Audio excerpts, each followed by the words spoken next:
ما بتتغسلش، ما بتتغسلش، اقسم بالله ما بتتغسل. اخباركم ايه؟ عاملين ايه؟ السلام عليكم. وحشتوني كتير، بقالنا كتير ما شفناش بعض، بس عشان انا كنت بغير المكان اللي انا شغال فيه. وتاني مره هنقول الفراخ ما بتتغسلش. ست الكل، ما فيش حاجه اسمها تغسل الفراخ تجيبيها من عند الجزار او تجيبيها من عند الفرارجي تغسليها. الفراخ سواء فريش او مجمده او اي حاجه ما تتغسلش. ليه؟ الفراخ لما بتتغسل، الميه لما بتنزل عليها بتعمل طرطشه للسالمونيلا في كل حته في المطبخ. ممكن انت ما تكونيش واخده بالك منها، لكن السالمونيلا مشكلتها حاجه. السالمونيلا مشكلتها ان هي لازم تضيع بالطهي.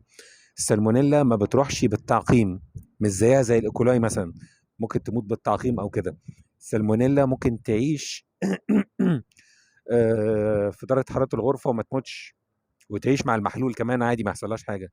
الحاجه الوحيده اللي تقتل البكتيريا السالمونيلا هي الطهي، وطهي فوق درجه حراره 74. 65% من السالمونيلا اللي بتبقى جوه الفراخ لما انت بتغسليها بتروح في ارجاء المطبخ. انت بتنزلي عليها الحنفيه، ميه الحنفيه، طرطشه. الطرطشه دي بتروح على الاواني، بتروح على الاسطح، بتروح على كل حته، بتروح على هدومك، بتروح على ايدك. فنصيحه، فراخ ما تتغسلش خالص. لو عايزين نقضي على الزفاره بتاعتها او نقلل السالمونيلا اللي فيها، بنعملها محلول اسمه محلول براين. هكتب لكم المكونات بتاعته في اخر الفيديو، هقولها لكم بالترتيب.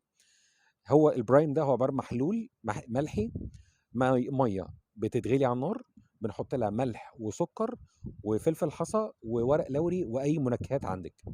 بنسيبها تبرد وبعدين بننقع فيها الفراخ لمده ساعتين.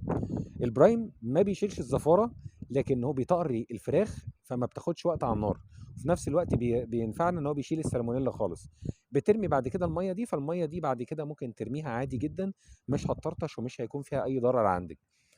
نصيحه، طبعا انا عارف ان في ناس كتير قوي هترد عليا وتقول لي احنا طول عمرنا بناكل الفراخ مغسوله ما حصلناش حاجه. لا، انت ممكن يكون حصل لك بس انت مش واخد بالك. جالك اسهال، جالك نزله معويه، جالك اي حاجه. بس نصيحه، ده نصيحه لوجه الله يا جماعه، بلاش نغسل الفراخ تاني. هسيب لكم المقادير دلوقتي، واشوفكم دايما على خير، ومع السلامه.